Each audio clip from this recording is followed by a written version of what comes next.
looks like a fake, doesn't it? Well, it is a fake. But here's a fella who's willing to bet his hard-earned money on it. Henry here got on the train with $200. He couldn't see any harm in a friendly game of cards. What if the other men were strangers? And take Joe Collins. He's got a nice wife at home. But he met this girl at the bar, and she looked kinda cute after the first couple of drinks.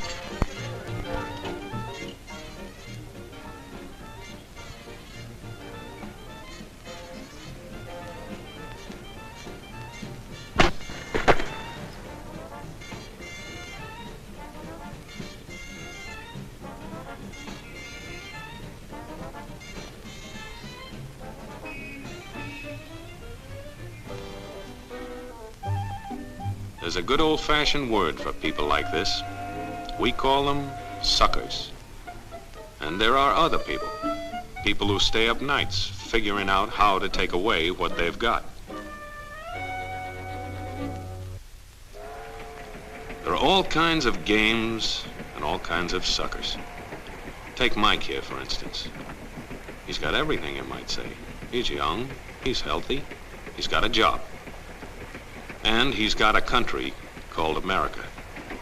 It's a wonderful thing to have. America. Lots of room. Room enough to raise plenty of food. Big factories to make things a man can use. Big cities to do the business of a big country. And people. Lots of people. Enough to work the farm and build the factories, dig the mines, run the business. All kinds of people. People from different countries with different religions, different colored skins. Free people. They can live together and work together and build America together because they're free.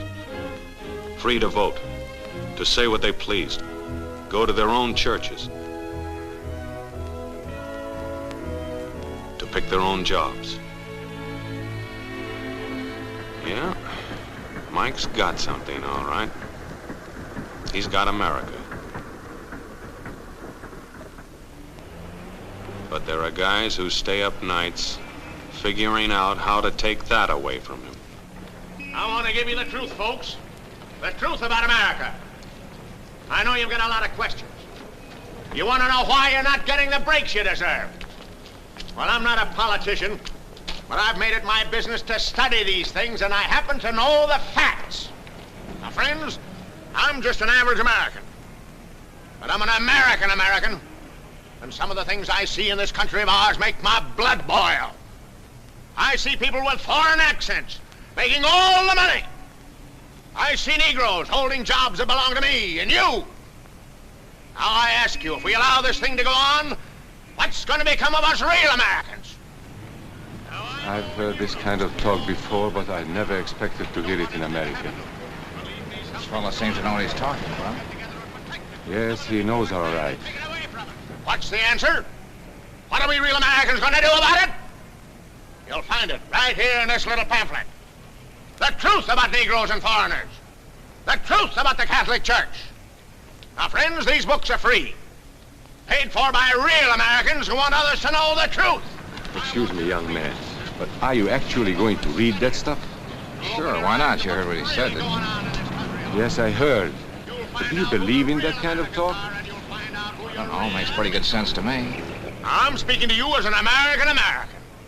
And I tell you, friends, we'll never be able to call this country our own until it's a country without. Without what? Yeah, without what? Without Negroes. Without alien foreigners. Without Catholics. Without Freemasons. You know these people. What's wrong with the Masons? I'm a Mason. Hey, that fella's talking about me. And that makes a difference, doesn't it? These are your enemies. These are the people who are trying to take over our country. Now you know them. You know what they stand for. And it's up to you and me to fight them. Fight them and destroy them before they destroy us. Thank you.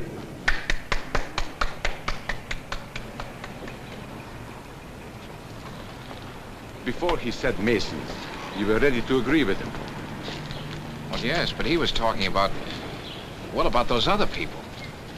But in this country, we have no other people. We are American people, all of us. What about you? You aren't American, are you? I was born in Hungary, but now I am an American citizen. And I have seen what this kind of talk can do. I saw it in Berlin. What were you doing there? I was a professor at the university. I heard the same words we have heard today. But I was a fool then. I thought Nazis were crazy people, stupid fanatics. But unfortunately, it was not so. You see, they knew that they were not strong enough to conquer a unified country. So they split Germany into small groups. They used prejudice as a practical weapon to cripple the nation. Of course, that was not easy to do. They had to work hard to do it. You see, we human beings are not born with prejudices. Always they are made for us, made by someone who wants something. Remember that when you hear this kind of talk. Somebody is going to get something out of it, and it isn't going to be you. This is not classroom theory. I saw it happen. I saw it first in Berlin in 1932. 5 young men that I knew were standing in the crowd listening to the Nazi speaker. Eric was a Catholic. Anton, a student of mine, was a Jew. Heinrich owned a small hardware store. Karl was a farmer. And Hans was an unemployed metal worker. To all true Aryan Germans, I say it is time you inherited the nation which rightfully belongs to you. To you alone belongs the glorious destiny of the greater Germany. The Nazi Party will provide land for the farmer, work for the worker, and profits for the small businessman. Who is getting these things now? The Jew. The Jew who has stolen our nation and our birthright. Who makes all the money and takes all our jobs? The Jew! He must be shunned. He must be ostracized. He must be eliminated. And the Catholics. We don't want our great nation run by a foreign church. We Germans will know what to do with these people when the time comes. They and their faith must be destroyed. Then there are the Freemasons. In Germany, we have no place for secret societies. There will be only one society, and that is the Nazi Party. There will be no secrecy about that in the new greater Germany. One by one, he attacked each minority and he split them off one from the other. These men were all fellow Germans when they came here today. Now they were split into rival groups, suspicious of each other, hating each other. They were being swindled, all of them. But the man who was really being fooled was Hans. He was pure German, according to Nazi standards. To him they promised everything, and he fell for it. You who are true Aryan Germans will share the glorious destiny of our fatherland. You are the pure-blooded, the master race. It is your divine right to rule, and the Nazi Party stands ready to put you into power. It is for you to command all Germany, and someday the entire world. That's how Hans became a Superman. They gave him a uniform and they pumped up his ego. He wasn't just a little fellow out of work anymore. He was a member of the master race. His wife couldn't quite understand. Even though he was a Superman, there wasn't any food in the house. Stupid woman. Didn't she realize that the Nazis were going to make jobs for everybody? There would be plenty of food and clothing and a new house. Everything they wanted. The glorious future of Germany was to be theirs. And their children would someday rule the world. But his wife, silly woman, still wondered where the next meal was coming from. Hans didn't like that kind of talk. It was dangerous. For that kind of talk, people should be put in jail.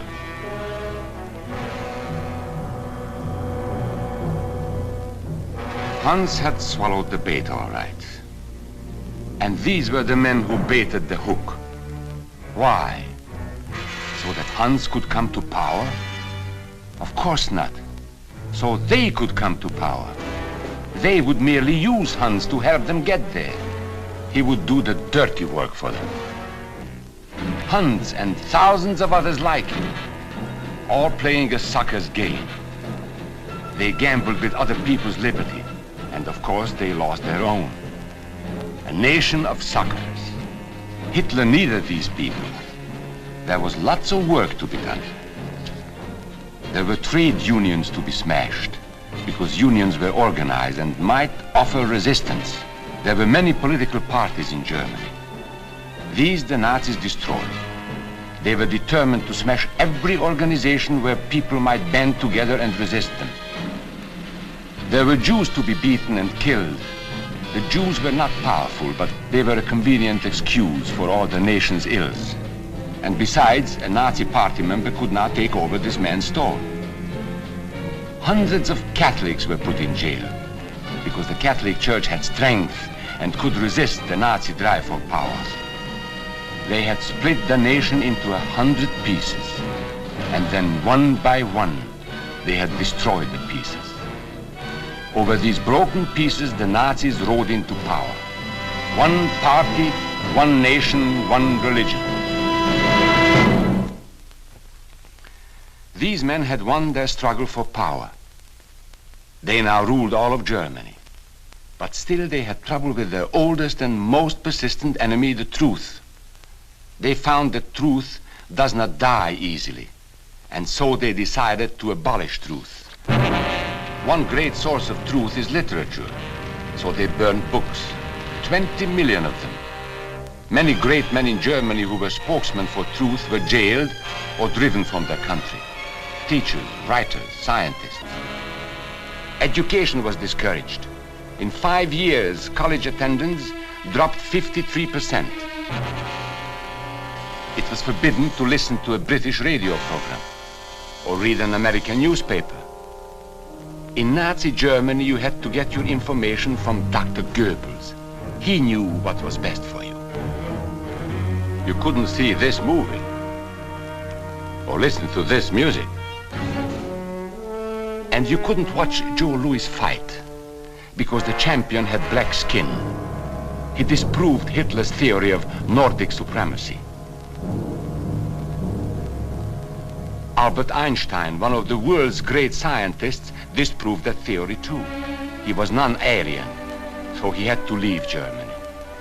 His mind was dedicated to the search for truth, and the Nazis, having sold a lie, were most afraid of truth. The church was one force in Germany still strong enough to proclaim the truth in public. No doubt is possible that we Christians are in a grave battle. Against us stands a faith out of blood. The battle signals range from cool repudiation to hate-filled causes. Weapons are used that centuries have dulled. The aim of this battle is to dislodge Christianity from our fatherland. This Catholic priest was arrested the following day on charges of immorality. The Protestant church also continued to try and fight for truth. He who desires liberty for himself cannot deny it to others, lest he lose what he has gained. This is the great lesson the world can learn from Germany. The Nazis put this man in a concentration camp. There were others who spoke for truth, and I am proud to say that educators were among them. And what, may I ask, is an Aryan? I don't know myself. But let us see what our present so-called authorities have to say about it. They say he is tall,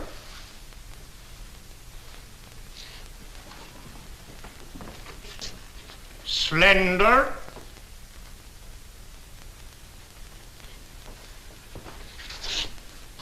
blue-eyed, and blonde. There is no Aryan race. And more important, there is no master race. There are people who may find these ideas convenient, but science cannot support them. There is no scientific proof that there's any correlation between a man's racial characteristics and his native ability or character. In all racial groups, we find the same range of potentialities. We find idiots and geniuses. We find criminals and philanthropists. We must judge each man as an individual and not by the color of his skin or his eyes or by the length of his nose.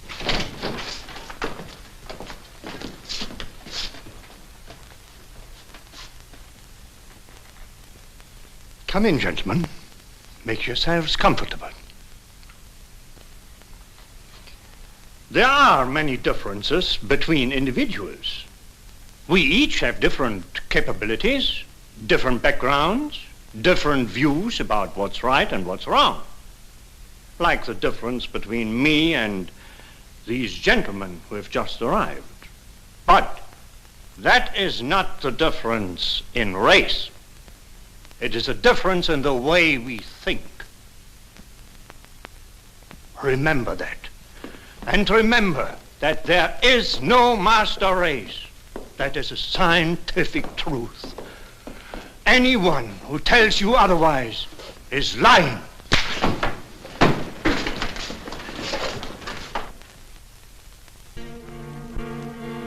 And so for all practical purposes, truth had been abolished in Germany. A lot of my German friends wondered what had hid them. How did it happen? Where did it start? It started right here. And this was where it could have been stopped. If those people had stood together, if they had protected each other, they could have resisted the Nazi threat. Together they would have been strong. But once they allowed themselves to be split apart, they were helpless. When that first minority lost out, everybody lost out. They made the mistake of gambling with other people's freedom. Now let's see how those bets paid off. Karl the farmer was gambling on a better life for himself. What he got was extra hours of back-breaking work, as much as 100 hours a week. He was forced to stay on his land and produce what he was told to produce, because now Hitler was preparing for war. For Heinrich, who owned a hardware store, the bet didn't pay off either. 104,000 small businesses were closed in 2 years. And for Hans, conditions hadn't improved any. He had a job now in the munitions factory, but he worked long hours for little pay. The working conditions grew increasingly bad. And even though he didn't like the job, he wasn't permitted to leave it. There still wasn't enough food in his house. Hitler said you couldn't have butter and cannon. So Hans couldn't have butter. And when Hitler decided the time was right, Germany went to war. Not by declaring war, but by a carefully prepared sneak attack. Once again, Hitler needed Hans to do his dirty work. Hans was an expert at brutality by this time. And Hitler had decided to use Hans and his brutality against other peoples, the Czechs, the Poles, the French, the Russians. But in the crucial test of war, Hitler's race theories didn't pay off. His pure-blooded supermen were defeated by the mongrel armies he despised. By the British at El Alamein.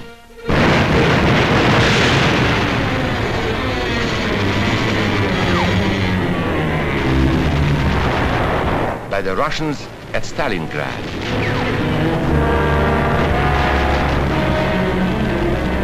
And then on D-Day by American soldiers of every color and religion who smashed across the Normandy beaches and drove on through to the heart of Germany. For the misguided Germans who had swallowed the Nazi bait, the Nazi game did not pay off. The continent of Europe was strewn with millions of German bodies, pure Aryan bodies. Karl, the farmer, was left in the snow outside of Moscow. Heinrich stayed in Italy at Salerno. And Hans, who was going to rule the world, got only a little patch of Normandy that he could call his own. We must never let that happen to us or to our country.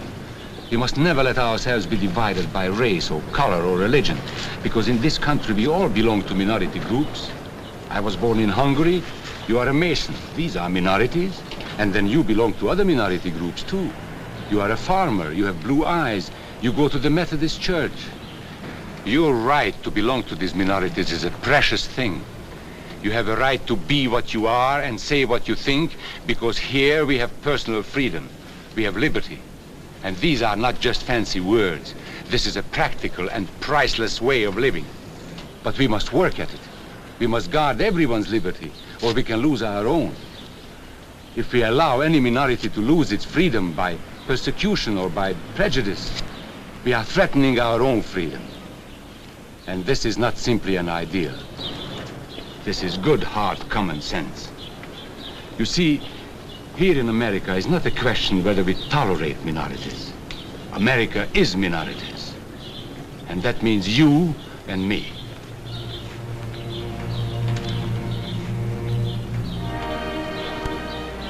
So let's not be suckers. We must not allow the freedom or dignity of any man to be threatened by any act or word. Let's be selfish about it. Let's forget about we and they. Let's think about us.